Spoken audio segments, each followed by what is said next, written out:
Dzūkijos legenda Romas Sadauskas. Sveiki. Ir kalbėsim tema nuo jūros. Skausminga kaip praktiškai taip pat kaip Palangos verslininkam niekada neatsitinkanti vasara. Voveruškos Dzūkijoje šiandien. Yra prasmė važiuoti jų, ar visgi tai yra taip blogai, kad lieka tik vietiniam? Dzūkijoje nebuvo lietaus nuo tos baisiosios audros ano ketvirtadienio. Tai tiesą sakant, žemė ir čia jau po kojom dulka truputį, nu dabar gal jau nelabai. Ir kol nebus kito lietaus, tai į mišką eiti neverta.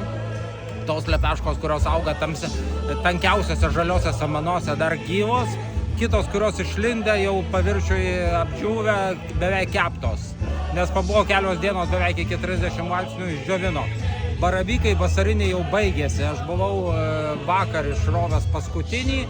Turėjau tokią vietą žolynę, visai nedzūkišką miške,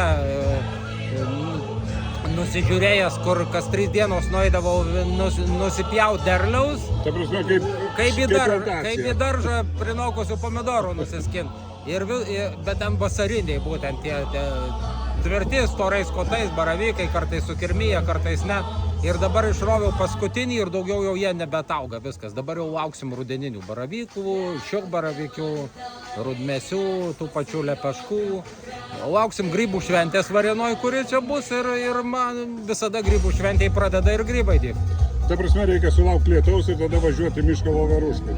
Ne iš karto, reikia laiko, po lietus suveikia ne iš karto. Va dabar, jeigu šį vakarą palis, dar pagal prognozes numatyta antradienį ir ketvirtadienį palis, tai savaitgalį dar anksti, kitos savaitės vidury galima. O tiems, kurie dirba, kurie savaitgalį, tai gali išvažiuoti, dar kitą savaitgalį, rugsėjo pradžioj, pats tas. Labai skausmingos žinios.